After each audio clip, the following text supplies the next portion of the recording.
Hai guys, semangat pagi. Pagi ini saya berada di sebuah Indomaret. Saya tambah yakin punya pengalaman pagi ini. Kenapa? Karena saya mau transaksi salah satu produk. Ternyata saya harus memakai alat seperti ini guys. Nah ini alatnya. Dia secara digital. Artinya saya semakin yakin bahwa kita di bisnis digital online atau kita mau mempelajari dan menseriuskan usaha digital network marketing dalam keadaan apapun pasti kita akan berjalan baik. Oke guys, begitu saja. Sukses untuk Anda. Semoga Anda terus menerus mempelajari digital online network marketing. Di video kali ini saya pengen sharing ya. Ini orang-orang pada nanya ya, Kang sharing dong tentang kondisi COVID kayak sekarang, kondisi krisis kayak sekarang ini kita perlu ngapain gitu ya. Karena jualan gue turun Kang, omset gue anjlok, outlet gue sepi gitu kan, karyawan harus dibayar, THR tunaikan segala macam ya. Nah daripada saya ngisi lagi di live Instagram orang lain dan ngomongnya sama gitu kan, mending saja bikin videonya kayak gini ya. Gini teman-teman semua. Anda bisa tetap laris manis dalam kondisi krisis asalkan 3 poin harus di-install dalam pikiran otak kita itu, otak Anda ya. Pertama, dalam bisnis Anda harus punya sebuah pemikiran bahwa Anda itu perlu adaptif. Apa itu adaptif? Perlu adaptasi dengan zaman ya. Di saat orang lain meminta kita, katakanlah mentor-mentor kita itu sering bilang kan, ayo go online gitu kan, go digital. Nah ini harusnya udah dari kemarin-kemarin nih go digital ya. Anda sekarang kan baru go digitalnya baru sekarang kan, ibarat kata gitu. Kemana aja kemarin gitu. Makanya ikutin. Nah, orang yang tipenya tuh punya mindset ataupun punya value adaptif, nggak harus diminta berkali-kali untuk melakukannya. Cukup sekali aja bahwa kita sekarang zaman sudah berubah. Kalau kita go online, kita goodbye misalkan. Ya sudah, masuk gitu. Nah, ini udah telat sebenarnya kalau Anda masuk ke zaman sekarang ya. Tapi lagi-lagi masuk prinsip kedua gitu kan, daripada lebih baik telat daripada tidak sama sekali. Nah makanya sekali nomor 1, Anda perlu adaptif, perlu adaptasi dengan zaman. Kedua, tim Anda itu ya perlu lebih agile. Apa itu agile itu lebih kelincah ya, lebih fleksibel gitu kan. Udah jelas jualan pakai pakai online offline itu nggak laku gitu kan, pakai brosur itu nggak laku. Yowes pakai online. Misalkan katakanlah udah tahu di Instagram itu nggak terlalu bagus, ya udah pakai Facebook gitu. Jadi lebih fleksibel terhadap caranya. Nah, makanya kalau Anda yang sekarang itu punya prinsip tadi lebih adaptif, lebih agile, maka lebih gampang beradaptasi dalam krisis sebenarnya gitu kan. Termasuk nomor 3, Anda punya tim yang small team. Karena kalau tim Anda kegedean Pak, walaupun Anda punya prinsip yang sama, nanti bakal rombongan yang kita bawa kan banyak tuh, bakal lebih berat gitu. Bisa, cuman butuh waktu ya. Bagi mereka yang punya timnya dikit, katakanlah karyawan masih 10, 12, 13, 20 katakanlah, atau bahkan mungkin cuma 5-6 orang, ya gampang gitu. Jadi kalau misalkan Anda punya prinsip kayak tadi, lebih adaptif, lebih agile dan tim yang sangat kecil, itu gampang praktekin ini. Apa itu strateginya? Nah ini strategi yang kita mainin nih, gitu kan. Nah, siapkan catatan, karena gue gak males nyatet. Jadi gue lagi males nyatet, supaya Anda catat sendiri ya, oke? Nah ini namanya adalah unsolved matrix. Jadi banyak orang bilang tuh gini, Kang perlu gak saya pivot? Ya, you know pivot? Pivot itu loh kalau misalkan kita sakit, kayak buat tempat kencing gitu. Itu pivot ya. Pivot itu kita kayak semacam gitulah, pokoknya nama kita pindah haluan gitu. Nah itu tuh strategi terakhir ya. Anda sekarang misalkan jualan fashion, terus fashion Anda lagi turun, tiba-tiba Anda jualan makanan, itu kan banting setir gitu kan. Nah sebenarnya bisa dilakukan dengan cara lain. Apa itu? Cara nomor 1 namanya adalah market penetration ya. Ini kalau Anda nih bayangin gitu ya, ada kotak bukan kotak ya, bawah vertikal, horizontal, yang atas di kiri ini namanya market penetration. Apa itu? Ketika kita menjual produk lama ke market yang lama. Sekali lagi, catatannya adalah produknya lama, marketnya lama. Produknya misalkan apa? Makanan misalkan. Marketnya yang lama juga. Terus gimana dalam kondisi sekarang Kang? Maksudnya gimana? Gak ngerti. Ya tadi saya bilang, kalau sekarang itu awalnya Anda cuma jualan di Instagram, coba sekarang tambah di YouTube, tambah di Facebook, tambah di Marketplace, tambah di WA gitu. Jadi melakukan penetrasi pasar gitu kan. marketnya sama-sama juga gitu. Cuman beda dari segi dia tempatnya aja di mana. Ingat prinsip sebelumnya yang di video saya yang lain. Tolong tonton video saya yang lain di Tip Bisnis tuh banyak ya. Subscribe juga gitu kan.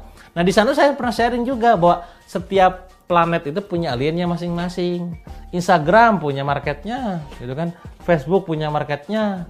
YouTube punya marketnya, Marketplace punya marketnya gitu kan. Nah Anda tuh udah ketemu marketnya nih. Cuman selama ini Anda jualan cuma di Facebook doang. Nah, maka sekarang pindahlah, bukan pindah ya, nambahlah di Instagram, nambah di YouTube, nambah di blog, di WA dan lain-lain. Jadi melakukan market penetration dengan kategori market yang sama. Itu poinnya. Contohnya gimana? Misalkan tadi Anda jualan makanan, Anda jualan kosmetik, Anda jualan aksesoris yang awalnya di Facebook, sekarang nambah di kanal yang lain. Clear?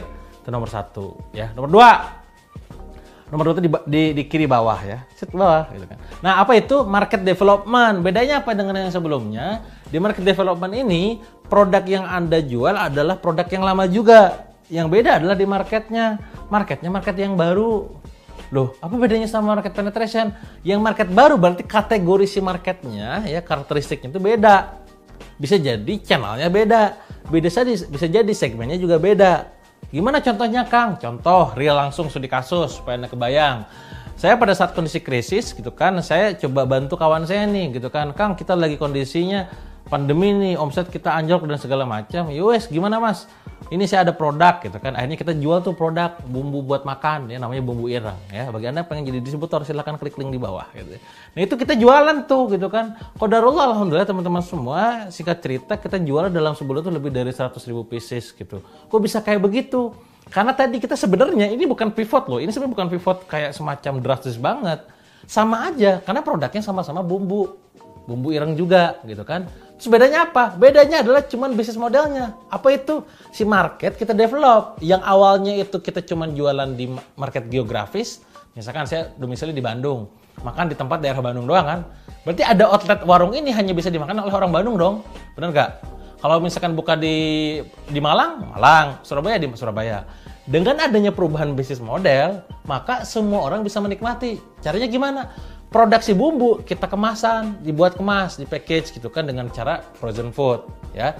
Artinya yang domisili di Malang, saya orang Bandung bisa juga gitu kan beli gitu kan. Saya bisa kirim ke sana gitu kan. Yang misalkan di Makassar bisa juga beli gitu kan, nggak harus nunggu buka outlet di Makassar. Nah, karena kita sistemnya kayak begitu, maka dibuatlah sistem keagenan. Ya, keagenan gitu kan, ada distributor, ada agent, ada reseller. Artinya market bagi saya adalah mereka dong, B2B dong. Kita jualan peluang usaha, si distributor belanja, agen beli ke distributor, reseller beli ke agent, ya kan? Si reseller jualan ke end user. Marketnya nambah, develop. Awalnya cuma sekedar berbasis geografis, sekarang jadi lebih luas. Paham? Gara-gara ini akhirnya orang lain tertarik dengan peluang usahanya gitu kan. Kenapa peluang usaha menjadi menarik? Di video saya sebelumnya saya pernah bahas bahwa di zaman sekarang kondisinya adalah orang lain butuh duit banyak gitu kan. Karena serba gak pasti. Piramida Maslow ingat ada yang namanya safety gitu kan. Butuh income tambahan apa lagi nih? Kita campaign jedar gitu kan bahwa bro kita ada peluang usaha begini-begini. Oh mau hajar, bayar 1 juta. Katakanlah jadi reseller gitu, jadi distributor dan segala macamnya. Nah maka akhirnya orang-orang pada rame tuh. Selling income ke mereka itu rame jedar 100.000 katakanlah kan. Tapi ingat mereka belum tentu langsung bisa jualan ke user. Perlu tugas saya adalah membina mereka agar jualannya bisa laris manis juga. Jadi poinnya adalah yang kedua, tidak harus langsung ganti produk.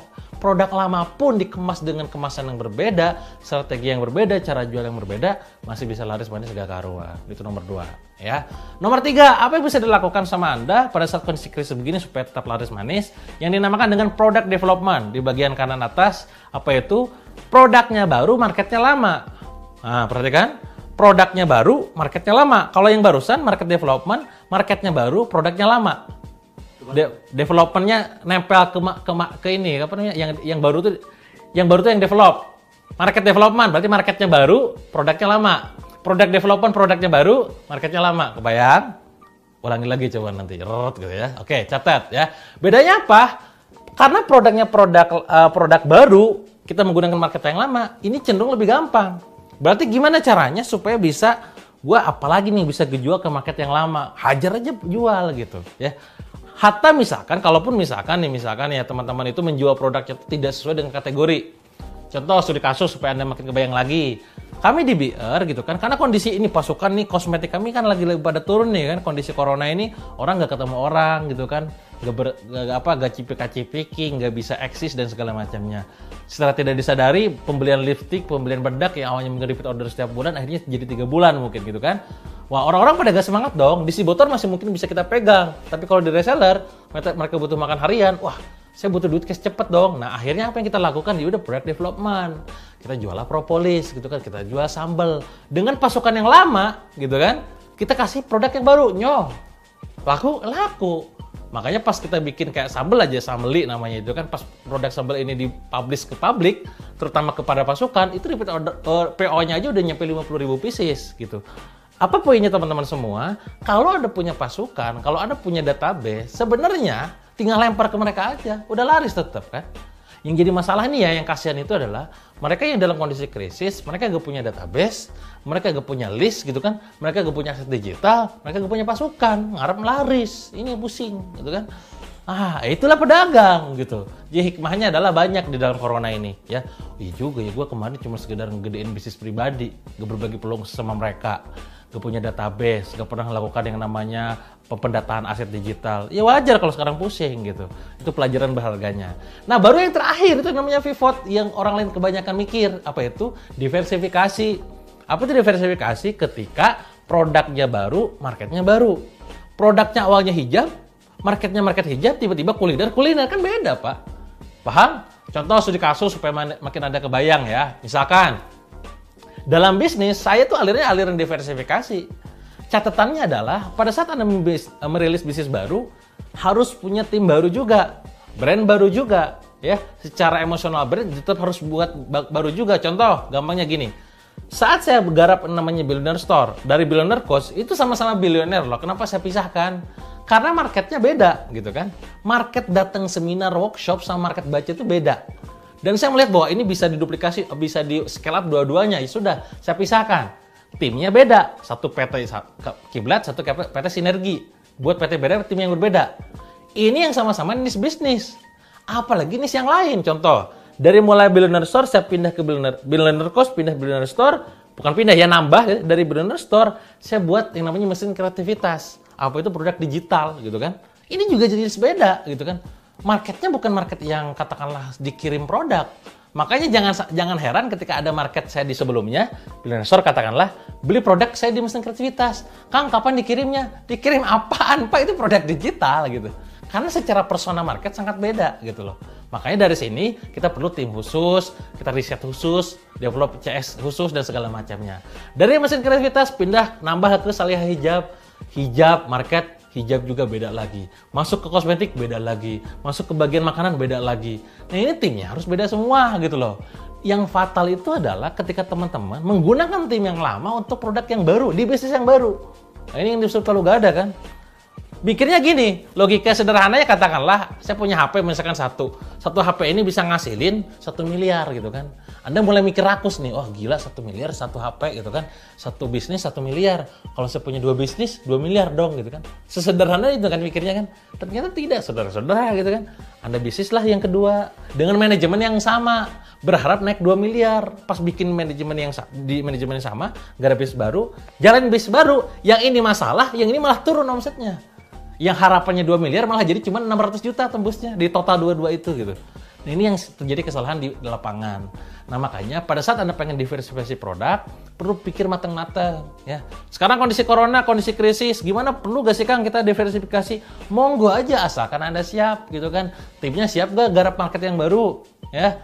Timnya siap gak memberikan produk yang sesuai dengan kebutuhan market gitu kan? Siap gak riset dari awal lagi gitu kan? Siap gak ngurusin kerumitan segala hal yang berhubungan dengan bukan core kompetensi kita gitu kan? Karena beda jualan buku sama jualan hijab. Jualan hijab sama jualan properti gitu. Jadi sekali lagi, diversifikasi, pivot yang sangat garis keras itu, ekstrim itu adalah opsi terakhir. Nah Anda sebenarnya bisa melakukan di opsi yang pertama. Produk lama, market lama. Pikirkan. Ya, atau bahkan gini, gampangnya gini deh. Contoh kasus lagi supaya teman-teman makin kebayang. Kita jualan kosmetik. Salah satu jualan yang kita turun itu adalah kosmetik, tidak bisa dipungkiri. Kenapa turun? Karena orang lain tidak ketemu orang, kan? Lantas gimana cara mempertahankan jualan kosmetik kami tetap ramai walaupun kondisinya kayak begini? Padahal terdampak nih. Ya udah, angle-nya diubah. Jadi jangan dulu ngubah bisnis model, jangan dulu ngubah bisnis, ngubah angle aja overnya gitu kan, copywritingnya. Yang dulunya tuh dia coba kamu tampil lebih cantik ketemu orang, kamu misalkan lebih percaya diri di hadapan orang, sekarang ganti buat status-status membuat terganggu orang-orang itu kan. Ingat ya, cantik itu buat suami sendiri ya, di rumah tetap cantik. Oh, itu campaign kan. Jadi dia walaupun di rumah pakai make up gitu kan, sehingga akhirnya make up dia habis gitu kan, nanti repeat order gitu modusnya saudara-saudara gitu. Itu dikampanyekan, jadi ngubah offer, ngubah copy, ngubah campaign, ngubah hasil. Itu cara sederhananya. Tuh ngubah offer, terus ngubah bisnis model kan, ngubah di bagian kemasannya. Jangan langsung tiba-tiba bisnis model yang diubah semua gitu kan. Gue bisnis ini aja. Anda ikut-ikutan, hati-hati. Anda fundamentalnya gak kuat. Nah mungkin sebagian dari Anda nanya gini, Kang kalau misalkan saya bisnis jasa itu gimana? Kan sekarang terdampak banget. Jasa kan harus ada experience dong, cukur, itu kan ketemuan. Sampo, salon ketemuan, rental mobil kan harus pakai dan segala macam. Nah sekali lagi, yang selama Anda tuh bisa mengubah offer dari produknya tuh ke berupa yang lain, monggo diubah. Contoh misalkan, kalau selama ini orang lain itu katakanlah kayak ngajar, bimbel kan jasa, mana gak? Kalau misalkan dibuat ke online, bisa nggak? Kuliah online ataupun kelas online bisa, yaudah berarti produknya yang diubah. Tapi kan sebenarnya core offernya sama, cuman bungkusan produknya doang yang beda. Sama kayak saya awalnya workshop jadi kelas online gitu kan. Kalau misalkan kayak jasa kayak semacam tadi video gitu gimana Kang? Yaudah mungkin offernya sama-sama video niche-nya, cuman diubah. US gini aja, kita koordinasi misalkan lewat online segala macam, nanti Akang saya bantu dan segala macamnya lewat digital koordinasi. Jadi berupanya jadi agensi jatuhnya kan, berubah tuh. Jadi intinya adalah menggeser yang bukan utamanya. Karena core utamanya kan di situ. Nah baru kalau Kang saya udah kayak hotel, travel umroh kan pasti udah gak mungkin bisa di pivot. Maksudnya gak mungkin bisa dimodifikasi. Ya sudah berarti kita pretel ini, produk turunannya apa. Oke kemarin gua katakanlah travel ini umroh turun di segala macam. Ya udahlah, apa yang berhubungan dengan itu? Oke mungkin gua saatnya di sini nulis buku berhubungan dengan perjalanan travel, buat konten YouTube selama perjalanan travel gitu. Nah, itu yang dilakukan. Jadi sekali lagi Anda jangan langsung tiba-tiba menggeser drastis. Karena solusi itu sangat dekat. Bisa jadi ada diri Anda sendiri, ya. Anda misalkan jago dalam masalah apa, cari aja produk turunan yang lain, bikin itu gitu. Jadi sekali lagi jangan langsung tiba-tiba banting setir secara gila-gilaan. Nah dengan demikian harapannya Anda bisa tetap laris manis walaupun dalam kondisi krisis. Kebayang teman-teman semua?